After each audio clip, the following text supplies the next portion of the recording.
Debaixo de minha mesa tem sempre um cão faminto que me alimenta a tristeza.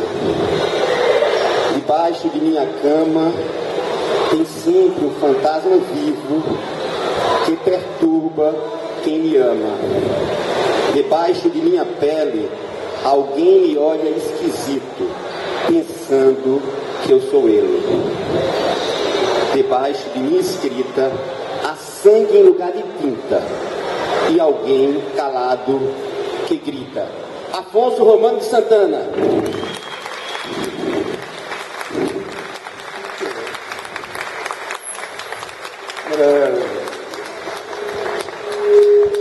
Muito bem.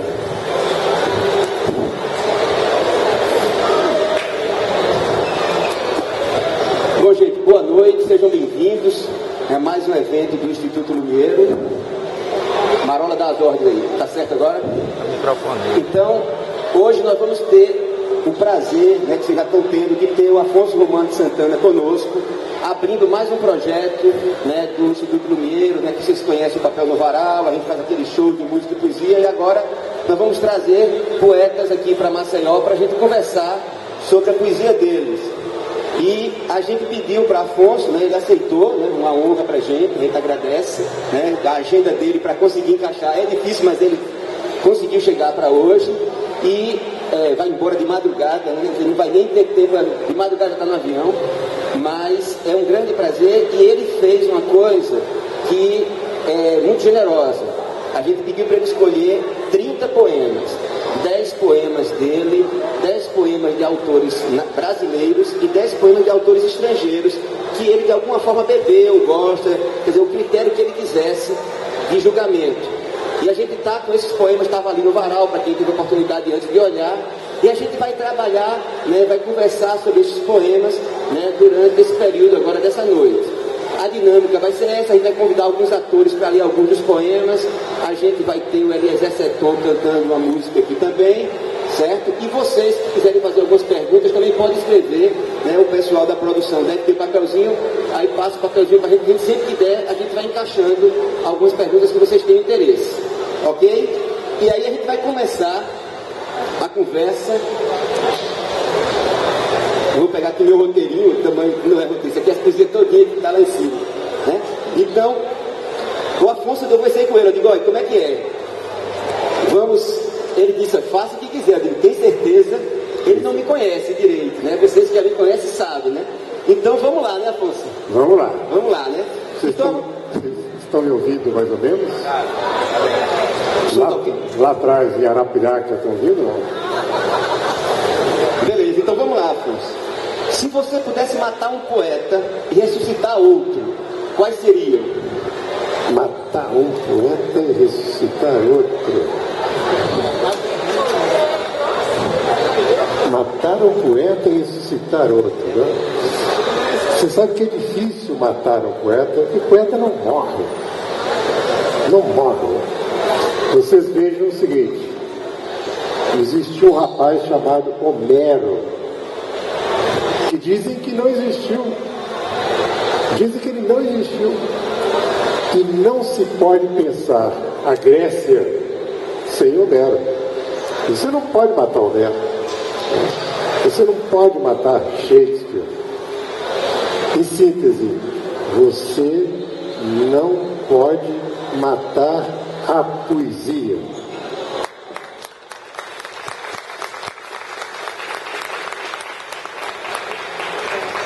E ressuscitar?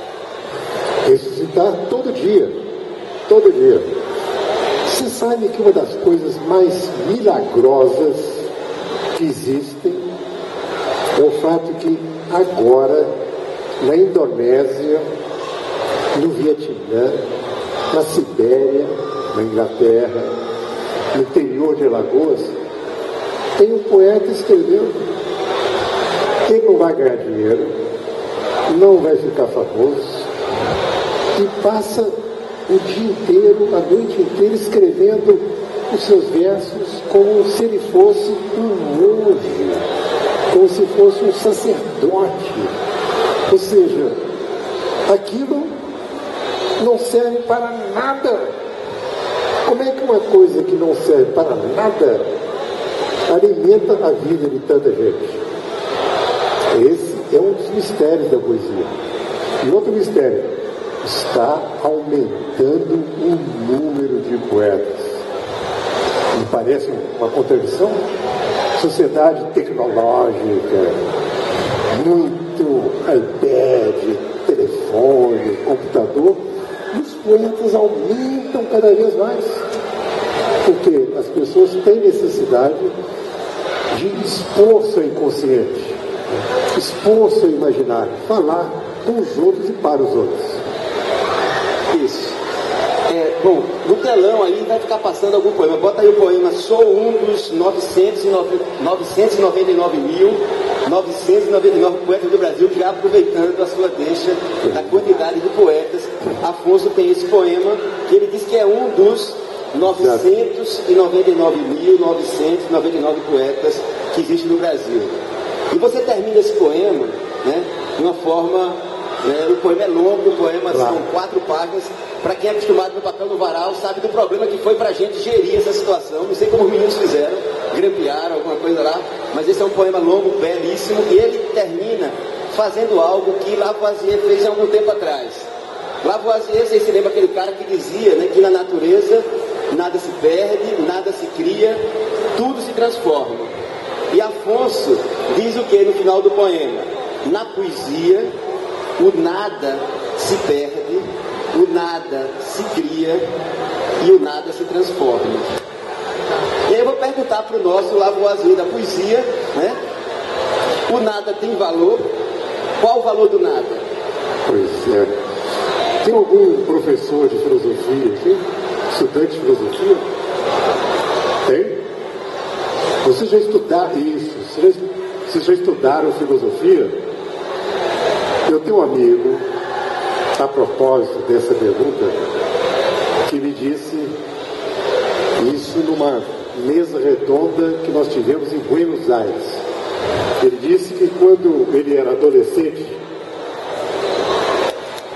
entrou na sala de aula, de repente, um professor muito esquisito e disse o seguinte: eu quero dizer para vocês que eu sou professor de filosofia e que filosofia não serve para nada. Aí os alunos ficaram perplexos até que vi um professor que fala a verdade. Então esse professor esquisito virou para a turma e disse: bom, agora vocês vão me dar 50 minutos que eu vou explicar para vocês o que é o nada. E quando ele terminou a aula, esse meu amigo me disse: minha vida estava decidida, eu ia ser professor de nada. Eu ia ser professor de filosofia. Isso é igual a literatura. Se um menino, uma menina chega em casa e diz assim: pai, eu resolvi que eu vou ser escritor. Se dissesse: vou ser engenheiro, né? Ser economista, né? Havia uma reação positiva. Quando alguém diz que vai ser escritor, vai ser artista, tem um certo suspense, porque essa pessoa vai mexer com o nada. Quando o sol surge no horizonte, não importa se você é leão ou gazela, corra.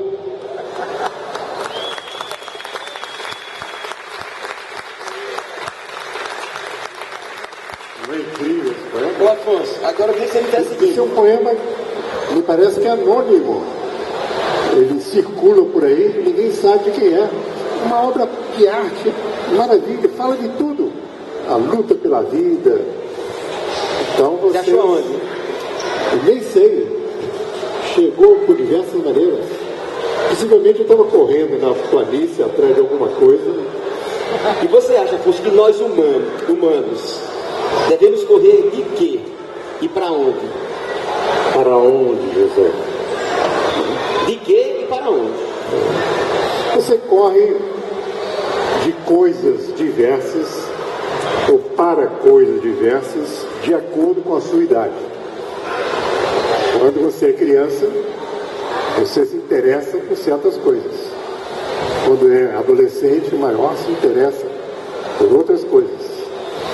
Quando você é mais adulto, você descobre outras coisas. Por exemplo, eu estou numa posição muito privilegiada. Como dizia São Paulo, eu já combati o bom combate, acabei a carreira e guardei a fé. Eu já fiz praticamente tudo que eu queria. Já me casei, tive filhos, né? Tenho propriedade, tenho amigos, tenho dezenas de livros publicados. E publiquei recentemente um livro chamado Sísifo Desce a Montanha. Esquisito, né? Porque a história de Sísifo é o contrário. Sísifo foi condenado a rolar uma pedra montanha acima. Ele ia rolando. Quando chegava no ápice da montanha, a pedra caía. Aí o Sísifo começava a empurrar a pedra, ela caía outra vez. Então a condenação do Sísifo é empurrar a pedra eternamente. Porque ele havia cometido uma falta muito grave. Ele havia roubado a morte. Ninguém mais morria. O segredo da vida ele descobriu. Ninguém mais morria. Isso criou um problema no Olimpo muito grande. No meu caso, é diferente. Eu já levei a pedra, empurrei a pedra, cheguei lá em cima. Aí comecei a descer do outro lado com a pedra no ombro. Já dei a volta por cima, estou descendo com a pedra e está ótimo. Não tenho queixa nenhuma. Ou seja, eu aprendi a dialogar com a morte. Dialogar com a morte é a coisa mais importante que nós temos que fazer, além de amar o outro, amar outra pessoa, na nossa vida. Conviver com a morte e construir a morte dentro da própria vida. Não tem medo da morte, de maneira nenhuma. Aliás, hoje eu recebi uma carta de um leitor, que é médico, e falou uma coisa que interessa a todos nós. Ele é médico, ele sabe que eu escrevo umas coisas relativas à morte, não de uma maneira patética, de uma maneira prática, e eu sou a favor da chamada morte assistida. Você resolve morrer, é um direito seu. Como o Rubem Braga. Rubem Braga fez isso. Rubem Braga, esse cronista, o médico disse que ele tinha um câncer na garganta, incurável. Ele foi a São Paulo para contratar a cremação do seu corpo. Contratou o funcionário do crematório, perguntou para ele: e onde é que está o corpo? Ele está falando com ele. Voltou para o Rio, foi à feira na frente da casa dele, comprou as frutas que ele gostava, já tinha combinado com o médico, foi para o hospital de táxi, se internou, tomou um remédio e morreu. Coisa maravilhosa, né?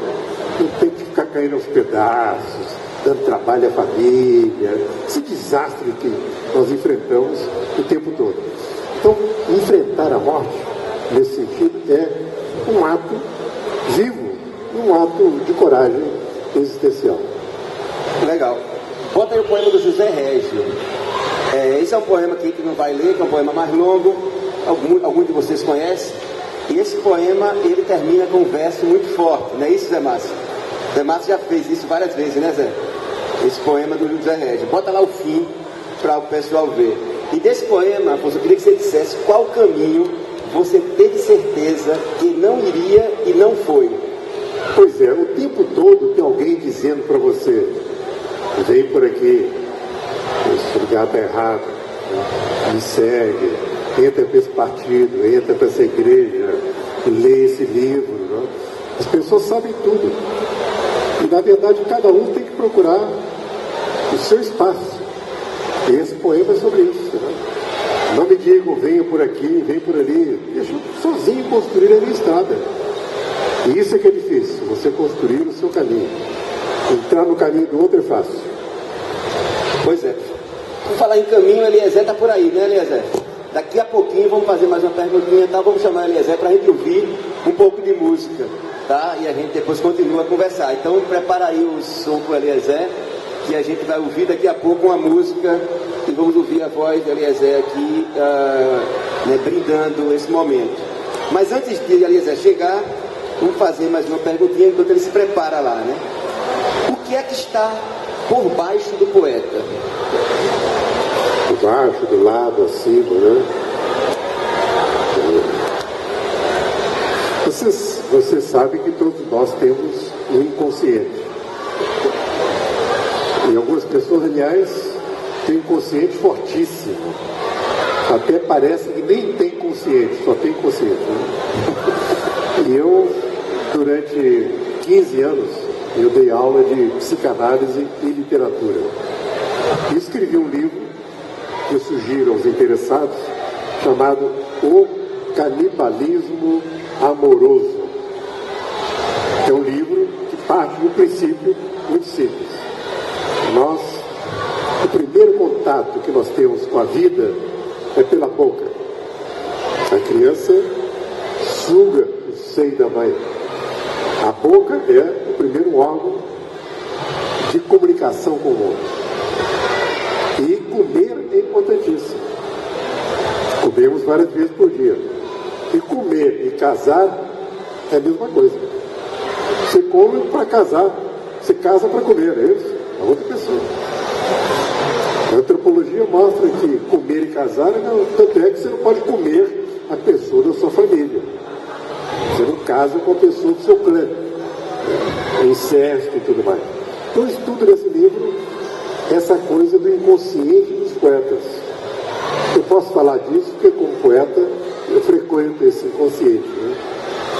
E tem uma coisa interessantíssima. Se vocês olham a história da poesia, a história da literatura, vão chegar à conclusão que é também a história de péssimos amantes.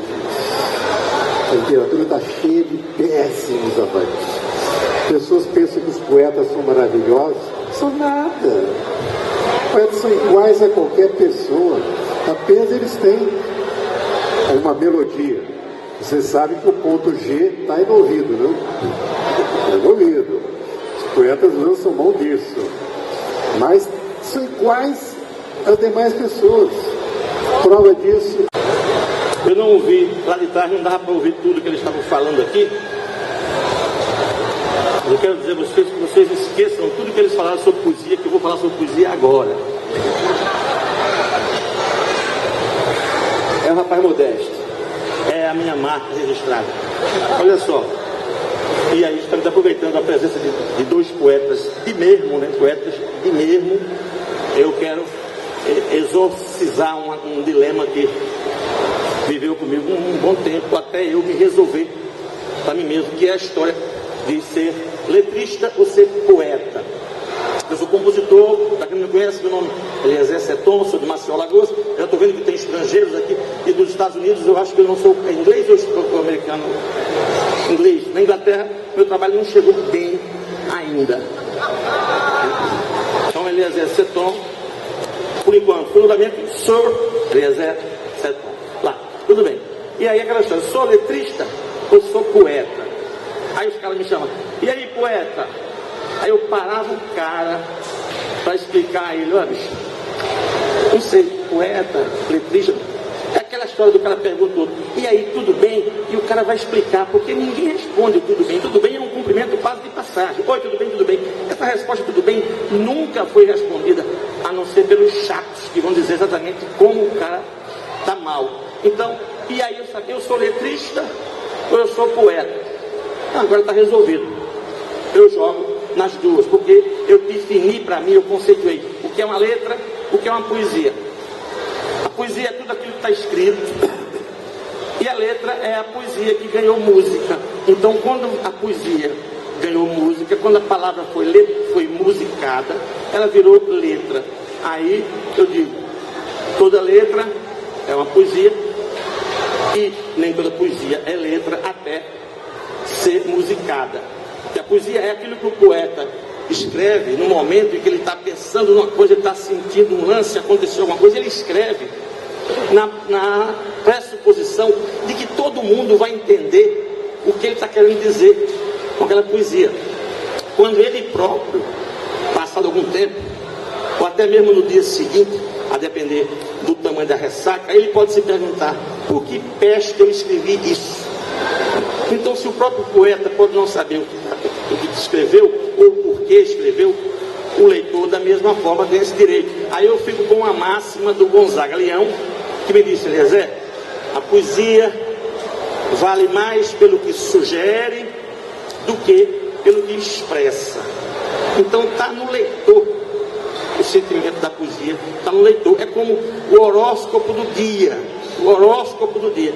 Você lê o horóscopo do dia, não é o horóscopo do seu ano, o ano do cachorro, não, é o horóscopo do dia, aquele horóscopo de jornal mesmo. Você lê com o seu espírito do dia. E aí quando você está bem, você consegue ajustar. Qualquer coisa que o horóscopo diga, você, é isso mesmo, a moral é minha, tudo isso é para mim. Eu tenho até um amigo que diz, Eliezer, eu não sei como ficam as pessoas que não são artistas, porque o signo de Aquário, todo dia que vem para o jornal o signo do Aquário, está falando exatamente sobre os meus projetos. Eu fico me perguntando, o que é que as outras pessoas estão lendo o horóscopo, onde, porque eu tenho lido, está sendo escrito para mim. Tudo bem, aí do letrista, do poeta, oi poeta, hoje eu aceito tranquilamente, primeiro porque jamais alguém passaria por mim e dizia, e diria, oi letrista, fica feio. Então, fico eu poeta, também letrista, e deixando que as palavras falem por si mesmas, na cabeça das pessoas. Então, o que está expresso vale menos. Por exemplo, não sei se o Afonso já trombou com esse soneto chamado A uma Deusa. Conhece? Luiz Delfino? De Luiz Delfino? Não, uma deusa que é atribuído a um Luiz Lisboa, mas não é, é um autor desconhecido. Uma deusa diz assim, tu és o Kelso do Pental Ganírio, saltando as rimpas do Fermim Calério. Você nunca leu isso? Esse soneto existe, diz assim, tu és o Kelso do Pental Ganírio, saltando as rimpas do Fermim Calério, carpindo as taipas do furor salírio nos rúbios calos do pijon sidério. És o Bartório do bocal empírio que ruge e passa no festim citério, em ticoteios de partano estírio, rompendo as gâmbias do orto homogenério. Teus lindos olhos, que têm barlacantes, são camensúrias que carquejam antes nas duras péleas do pegal balônio. São carmentórios de um cálice metálico, de lúrias peles em que pulsa orvalho, em vertimbáceas do pental perônio. Que maravilha de soneto, que profundidade de soneto. Perfeito? Como a palavra escrita ou a poesia pode ser mais difícil de ser decorada pelas pessoas comuns, os declamadores ou os poetas, os atores, conseguem decorar os textos todos. Mas as pessoas na rua precisam da música como auxílio, como bengala para decorar as poesias. Então esse soneto, A uma Deusa, virou música, virou letra através de uma música que eu botei nele, fica mais fácil de cantar. Vocês vão ver. Tu és o Kelso do Pental Ganírio, saltando as rimpas do Fermim Calério, carpindo as taipas do furor salírio, nos rúbios caros do pijon sidério. És o Bartólio do bocal empírio, que ruge passa no festim cité, entre codeiros me partando estilo, rompendo as gâmbias do homogenérico. Meus lindos olhos que tem barlacantes, são camençúrias que carquejam antes, nas duras peles do pegal malônico, são camentórios de um cálice metálico, dilúrias peles em que o sobalho inverte embaixo do pentalterônio, barlacantes, carmentórios, o sobalho, gâmbias lúrias do pijon, és o Bartólio, carquejantes, camençúrias, barlacantes, carmentórios, o sobalho, gâmbias lúrias do pijon, és o Bartólio, carquejantes, camençúrias. Quem já aprendeu já canta comigo, vamos lá. Tu és o Kelsey do pentalganilho, só lá de cá, hein? Deixa eu lá, só vocês. Tu és o Kelsey do pentalganilho, saltando a rima do festim calé. Tudo bem, mas a gente depois, no final, a gente volta a tentar junto. Mas se deu para sentir, fica mais fácil. Depois do vir cantado, fica mais fácil. Aí, atendendo ao convite de Cabuz, que não sei porque me lembra Iraque, Cabuz, Afeganistão, lembra a guerra, não sei porque, ele é um homem de paz, sóbrio, quase sempre, mas de paz. Zé Afonso Romano de Santana está vindo a Maceió e vamos ter um bate-papo com ele, assim, assado e tal. E ele já teve vários poemas musicados, e eu queria que você aprendesse algumas músicas dessa dele, para fazer uma presença lá no bate-papo, cantando as músicas que foram feitas a partir das poesias de Afonso. Aceitei o convite, de pronto, e fui à caça das músicas na internet. Achei uma, mas eu tive dificuldade de achar outras e tal, mas enquanto eu procurava as músicas, eu fui procurar ver a poesia do Afonso, que eu sabia do nome do Afonso, esse nome maravilhoso, cheio de dobrados, 2 Fs, 2 Ns, eu com meus simples 2 T's, modestamente, aceitando essa concorrência desleal, fico eu e acho, e aí eu vejo lá um poema chamado Canto e Palavra, e aí eu fui ler o Canto e Palavra, e aí eu descobri que essa minha briga com aquela história do letrista, do poeta, o que é letra, o que é poesia, eu descobri que o que o Afonso escreveu, eu não sei se era isso que ele queria dizer, voltando àquela lebre, mas para mim encaixou como uma luva presidencial de 4 dedos, ex-presidencial, desculpa. Aí eu vejo o poema e bateu com a minha história. O que ele chama no poema dele de canto é o que eu chamo de letra, e o que ele chama de palavra é o que eu chamo de poesia. A palavra escrita ou falada seria poesia, e a palavra cantada ou canto seria o que eu chamo de letra. E aí eu fui tentar musicar, comecei, mas as estrofes, aliás, um poema grande, 4 partes, começava com métrica, mas ele não tinha compromisso com ninguém, a métrica jogava no mato, e aí saía escrevendo de qualquer jeito.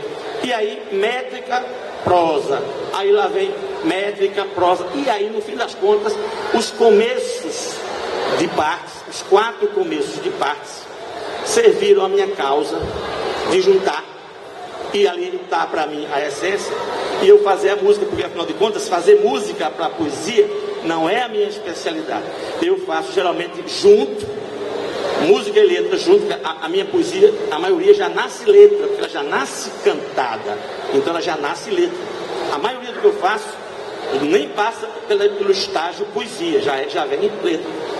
Mas eu tinha musicado o Kelso, depois que eu musiquei o Kelso, Alma Deusa, aí eu estava pronto para musicar quem quer que fosse, inclusive as belas sobrancelhas de Afonso Romano de Santana. Certo? Então, canto e palavra de, aí vai, nessa ordem de Afonso Romano Santana e Eliezer Seton. Aí fica bacana, porque aí na parceria fica 2 F, 2 N's e 2 T's. Mas ele ganha porque tem um apóstrofo, e ninguém tem apóstrofo em nome que ele tem.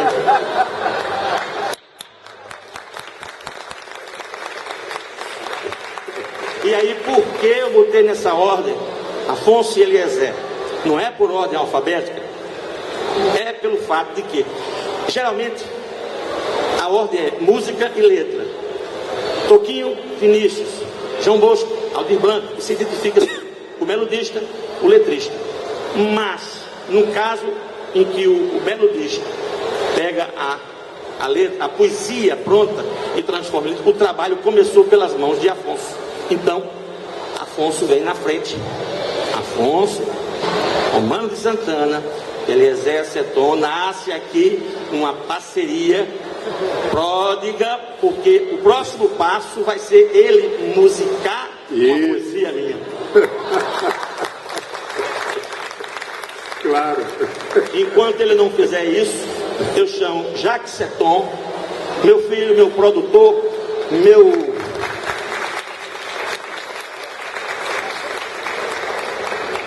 quebrador de todos os galhos. Tirei ele hoje do meio de um trabalho que ele está fazendo, vai gravar um DVD amanhã, e ele é o diretor do DVD. Eu não posso sair de casa, saia para relaxar. Você vai encher a boca de farinha e vai dizer: Afonso, que prazer em conhecer. Vou tirar um pouquinho do violão, acho que está espremendo. Canto e palavra. Todo homem é válido e múltiplo. Todo homem é válido e múltiplo. Eu sou menos, sou um duplo, e me contento com o que sou. Eu sou menos, sou um duplo, e me contento com o que sou. Todo homem é válido e múltiplo. Todo homem é válido e múltiplo. Eu sou menos, sou um duplo, e me contento com o que sou. Eu sou menos, sou um duplo, e me contento com o que sou. Sou o primeiro câmbio que cantou. Sou o primeiro câmbio que cantou. E só depois palavra eu que falou. Só depois palavra eu que falo. Quereis saber como eu faço de mim como eu quero. Quereis saber como eu faço de mim como eu quero. É fácil.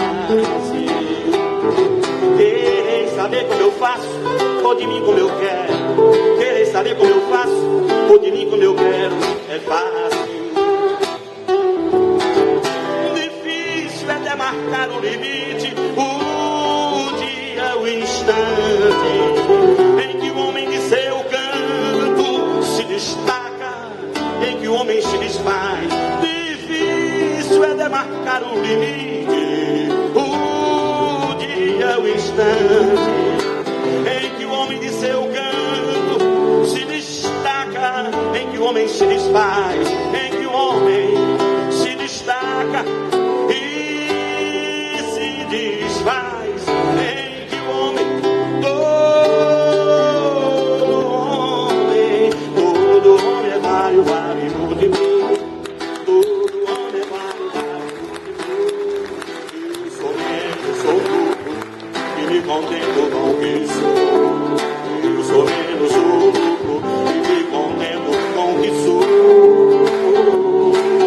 Sou o primeiro câmbio que cantou. Sou o primeiro câmbio que cantou. E só depois palavra eu que falo.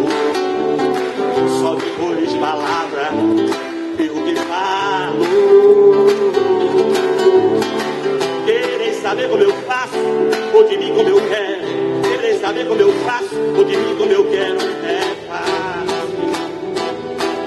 Difícil é demarcar o limite, o dia, o instante em que o homem de seu canto se destaca, em que o homem se desfaz, em que o homem se destaca e se desfaz, em que o homem, todo homem é vário e múltiplo. Eliezer Seton. Maravilha, maravilha. muito lindo, muito lindo. Vamos gravar um disco, né, cara? Eu vou fazer uma revelação para você. Eu tentei tocar violão, como toda pessoa normal. E na terceira aula, a professora me disse: engraçado, você está fazendo tudo certo, só que ao contrário. Aí eu desisti. E virou um poeta. Ele me propôs um disco, me propôs uma dupla. Poderemos fazer uma dupla romana ou uma dupla sertaneja. Aí, Eliezer, valeu, brigadão. Grande Eliezer acertou, vamos bater palma pra esse cara. Muito lindo. Valeu, Eliezer, grande artista lagoano, queridíssimo. E o Jaque, cadê o Jaque? Jaque, rapaz, pega a palma pro cara. Mas é porque a minha foto do meu cabo é bom, cara. O cabo é bom. Valeu, Jaque. Mas isso está me lembrando porque, negócio de música popular, eu tenho sou chegado em música popular, né? Fiquei em pé, agora a gente vai entender. Fica à vontade. O palco é seu. Eu até, no meu currículo, tenho uma coisa importantíssima, que mata de inveja as pessoas. Vocês não vão acreditar. Eu desfilei na comissão de frente da Mangueira.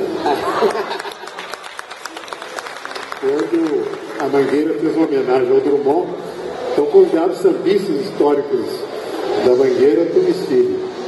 E eu estava lá e disse: não, isso é mais importante do que escrever livro, né, ser traduzido, é uma coisa. E eu escrevi um livro chamado Música Popular e Moderna Poesia Brasileira, que é um livro onde eu tento estabelecer um paralelo entre o que acontecia na música popular, desde Noel Rosa, e o que acontecia na poesia no tempo dos modernistas. Esse livro existe aí, é da Nova Alexandria, e fala desse amor do canto e da palavra. Diga. Bom, vamos lá. Vamos fica à vontade. Se você sentar, vamos sentar. Isso. Fica à vontade. Pela metade. Tranquilo. Porque senão o pessoal lá atrás... O pessoal lá atrás não está vendo não, né? Pronto, então vamos ficar aqui em cima do pedaço agora. Bom, essa questão da música me pegou uma historinha que eu já entro nas polêmicas de vez em quando, que é a música do passado e a música do presente.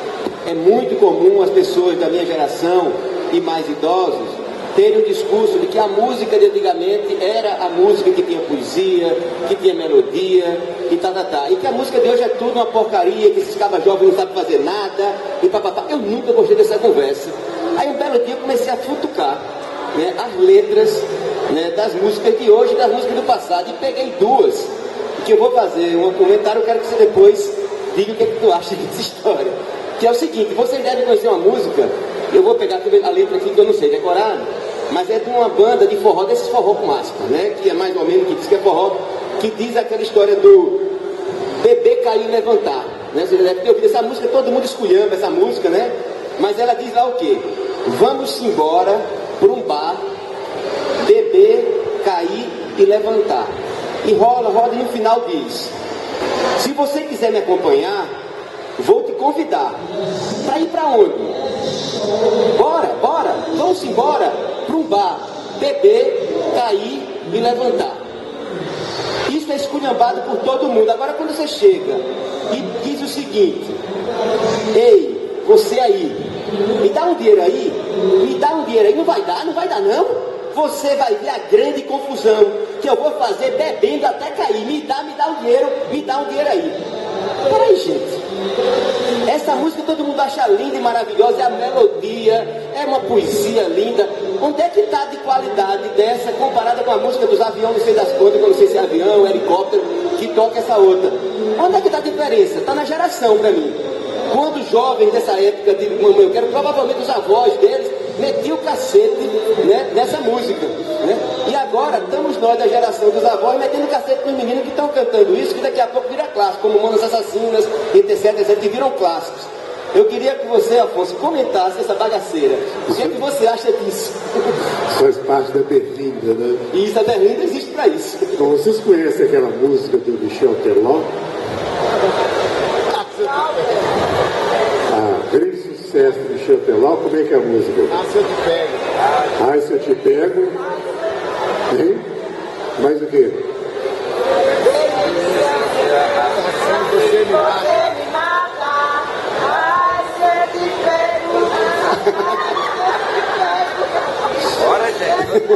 Você sabe que eu botei no meu blog um comentário sobre a música do Teló.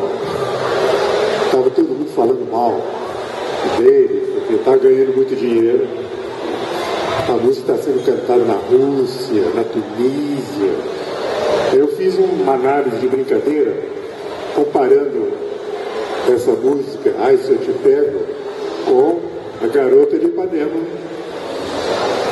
Sabe que é muito parecida? Apenas a diferença é que uma era quando um homem ficava olhando a moça que passava sem saber se ele ia falar, se não ia falar, se ele ia gostar, não ia gostar. Então ficava um Tom e o Vinícius no bar, vendo aquele monumento passando, mas não eram capazes de mexer um dedo. Né? A mulher estava longe, eles estavam ali. Então a garota de Ipanema está longe. Então, se vocês pegarem a história da poesia, até os anos 60 e 70, a mulher está muito longe. Os poetas estão olhando pela janela, a distância. Depois dos anos 60 e 70, muda tudo. Aí se eu te pego. A coisa concreta, não tem nada dessa coisa de coisa mais linda, cheia de graça, né? Então, se tornou uma coisa mais concreta. A coisa erótica se tornou mais presente. E é muito isso que você disse. Né? A literatura traz muito disso. Você pega a poesia atual, o romance, a ficção, o que se fala, o que se descreve é uma coisa, né? Não tem mistério nenhum mais. Aquele negócio que tinha antigamente, a literatura que você não podia ler, que as freiras muito leves guardavam, censuravam. Hoje está tudo na internet e o desafio é a gente conviver com isso e fazer essa avaliação entre o presente e o passado sem cair no conservadorismo. Né? Esse é um desafio que nós temos. E nesse livro de música popular que eu tenho, aliás, tem vários livros, vou fazer um comercial. Vamos avisar. Pode avisar. Tem um livro ali na Unesp sobre a Clarice Lispector. Vocês já leram Clarice Lispector? Olha o livro aí. Vocês nunca leram Clarice Lispector? Já. Quem leu, levanta a mão. Isso é muito importante, porque quando você chega no céu, a primeira pergunta que São Pedro faz é se você já leu Clarice Lispector. E eu conheço o leitor de Clarice Lispector a 500 metros de distância. O leitor vem lá, eu já sei que leu Clarice. O leitor da Clarice não pisa no chão. Ele anda a 1 centímetro do chão. Né? Ele plana. Né? Quando eu dirigi a Biblioteca Nacional, uma ex-aluna minha perguntou se podia usar a Biblioteca Nacional para ser a sede das amigas de Clarice Lispector.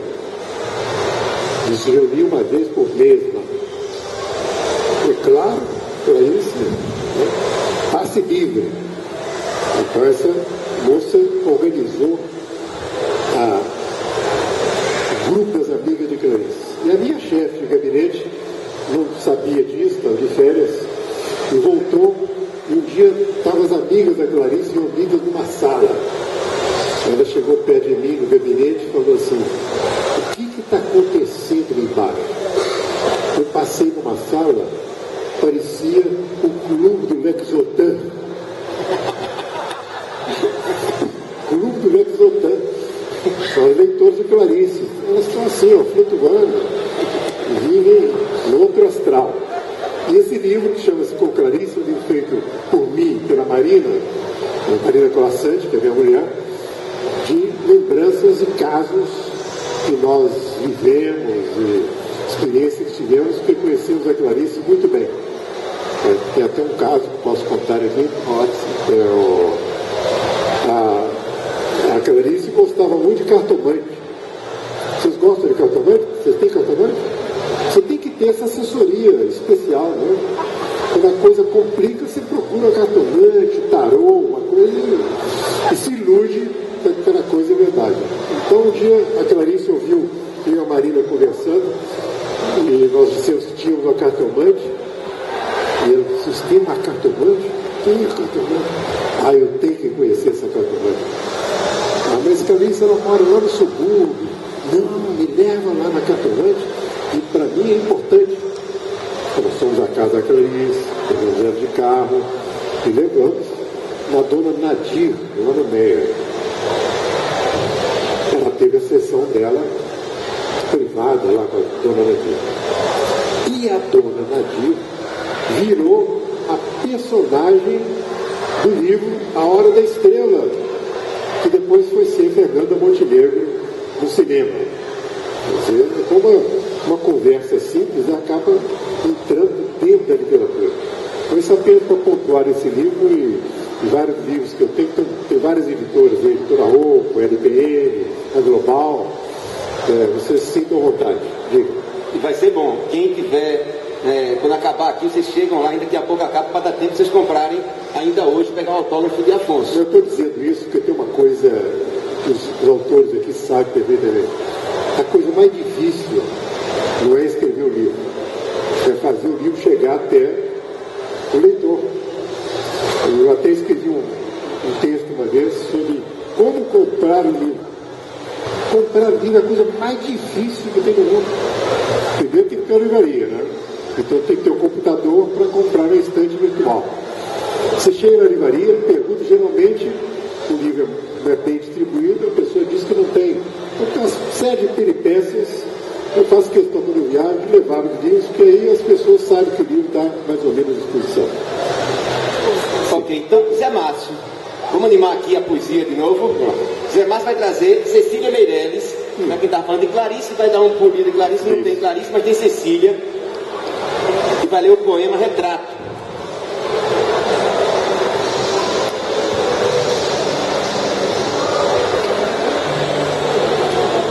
Nem o lábio armar.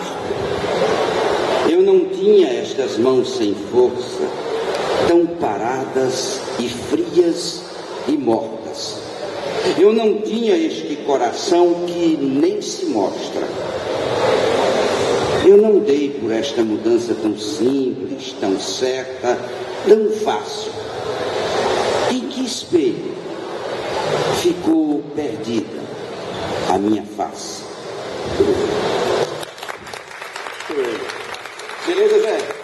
O que é o envelhecer para o poeta Afonso Romano de Santana? O que é? O envelhecer. Pois é. Aqui só tem jovem, né? Envelhecer é um privilégio muito grande. Infelizmente, a vida faz com que algumas pessoas morram em plena juventude. Ainda há poucos dias eu perdi um amigo que era daqui de Maceió, da família Oiticica, Ricardo Oiticica, que era uma pessoa maravilhosa, tinha 50 e poucos anos, era um verdadeiro príncipe, leal, inteligente, aplicado, foi meu aluno, fez uma tese brilhante sobre Nelson Rodrigues e o futebol, mas nem todo mundo tem o privilégio de poder amadurecer e chegar à velhice. E eu acho que nós que vamos caminhando através dos tempos, temos que aprender isso. Aprender com os jovens, aprender com o dia a dia. E aprender com os jovens é a coisa mais desafiadora que tem. Quem tem filho, quem tem neto, aqui sabe disso. Eu tenho uma crônica que talvez vocês conheçam, que é circula muito na internet, uma crônica chamada Antes que Elas Cresçam, que é uma descrição dos filhos, e os filhos começam a crescer, e se você não prestar atenção, eles saem de casa, e você fica órfão dos próprios filhos. Aí você inventa que só com os netos você vai poder exercer aquele estoque de ternura e de afeto que você não gastou com os filhos. Então tem um aprendizado na vida que é interminável. como é o aprendizado do amor, né? Que é uma coisa interminável. Você ama aos 8 anos de uma maneira, aos 18 de outra, aos 28 de outras, 38 e assim por diante. E quando você pensa que já entendeu alguma coisa do amor, aí você se apaixona outra vez e começa do zero. Muito bem, estamos chegando já perto do final. A gente quer agradecer o patrocínio, o apoio do SESC, da Bodega do Sertão, da Adufal, Armazém Guimarães, Operante, Aguaba, UFAL e Maria Antonieta. A equipe do SESC, o Guilherme, o Pablo, o Marcelo, o Cícero, o Wellington, a nossa equipe que se desdobrou para conseguir transformar essa noite em algo possível. O Iago, a Bruna, a Lidiane, o Carlos, Natália, a Helder, a filmagem do Marola, que generosamente conseguiu chegar aqui fazendo uma coisa legal. Valeu, Marola, obrigado. E a participação do Zé Márcio, maravilhoso, o Paulo Poeta, o Eliezer, o Jacques, quer dizer, muitos amigos que fizeram com que a gente conseguisse realizar essa noite. A gente está muito feliz em conseguir ter tantos amigos que ajudam e fazem com que a gente consiga acontecer e ter esses eventos. E aí a gente agora para as últimas perguntas. Vamos fazer agora umas perguntas mais rápidas para a gente fechar a noite. Que verso você tatuaria em seu corpo? Que verso eu tatuaria no meu corpo? Eu vou dizer aqui um poeminha rápido, que não é meu, de um padre do século XVII, que é o seguinte: Deus pede estrita conta do meu tempo, forçoso do meu tempo já dar conta, mas como dá sem tempo tanta conta, eu que gastei sem conta tanto tempo. Para ter as minhas contas feitas a tempo, dado-me foi tempo e não fiz conta.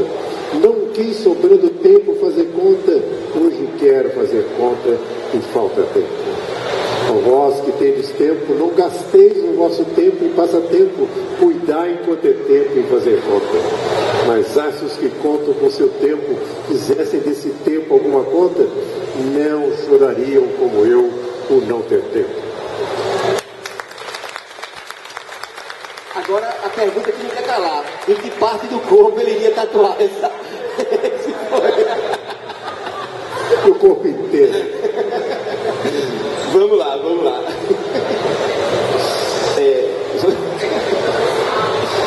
Sexo, amor, ambos, nenhum.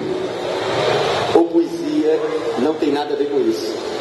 Poesia tem tudo a ver. Poesia é um preenchimento de um vazio. O desejo é isso, tentativa de preencher o vazio que não se preenche jamais, né? Disse uma psicanalista que você tem fome, come. Você tem sede, bebe. Mas o desejo erótico é interminável. Como você gostaria de ser lembrado daqui a 50 anos? Pois é, eu pensei em 3 epitáfios. O epitáfio arrogante, né? Aqui jaz um homem que tentou entender as coisas. O outro epitáfio, eu esqueci a ordem deles, né? Eu sei que um deles dizia: aqui jaz um homem que na hora em que começou a entender, morreu. Esse seria o epitáfio. Você não chega nunca a entender os mistérios a tempo. Por isso que alguns acreditam em reencarnação.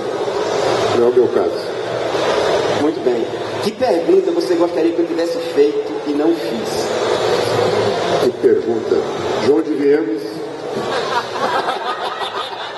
Para onde vamos? Pensa. E das perguntas que eu fiz, qual você gostaria que eu não tivesse feito? Eu adorei todas as perguntas. Essa manifestação é ótima, esse programa é muito informal, você já havia me prevenido, né, da informalidade e desse calor humano que vocês de Maceió têm. Eu estou me sentindo muito bem e não estou achando que estou respondendo coisa nenhuma, estou passeando em torno das perguntas que estão sendo feitas, né? E vamos encerrar então você dizendo um poema seu, o que você quiser, para a gente encerrar a noite com sua voz. Beleza, né? Deixa eu ver se eu tenho aqui. Isso. Olha, eu vou ler um poema que é até meio irônico, porque imagina se eu falo aqui um poema dramático nessa altura, vocês cortam o pulso, não é isso? Vão ficar tristes. Tem algum vegetariano aqui presente? Não? Não tem nenhum vegetariano? Todo mundo come carne aqui? O tempo todo não tem remorso nenhum? Eu tentei ser vegetariano e essa coisa é muito difícil, né? E um dia eu li que quando você chega perto de um tomate, de um alface, vai na horta para cortar um legume, eles sabem que você vai cortar, que vai decapitar. Filmaram o estresse das plantas. As plantas têm estresse. Então isso complicou a minha relação com a comida. E daí esse poema que se chama Pequenos Assassinatos. Isso. Está perfeito. Isso. Diz o seguinte: vegetariano, não dispenso chorar sobre os legumes esquartejados no meu prato. Tomates sangram em minha boca. Alfaces desmaiam ao molho de limão, mostarda, azeite. Cebolas soluçam sobre a pia e eu ouço o grito das batatas fritas. Como selvagem, como tapando o ouvido, fechando os olhos, distraindo na paisagem o paladar, com a displicente volúpia de quem mata para viver. Na sobremesa continua o verde desespero. Peras degoladas, figos desventrados e eu chupando o cérebro amarelo das mangas. Isto cá fora, pois lá dentro, sob a pele, uma intestina disputa me alimenta. Ouço o lamento de milhões de bactérias que o lança-chama dos antibióticos exaspera. Por onde vou é luto e luta. Afonso Romano de Santana. Obrigado, pessoal. Boa noite. Amanhã tem mais aqui no palco do Sesc Lumiero. Sejam bem-vindos. Muito bem, doutor.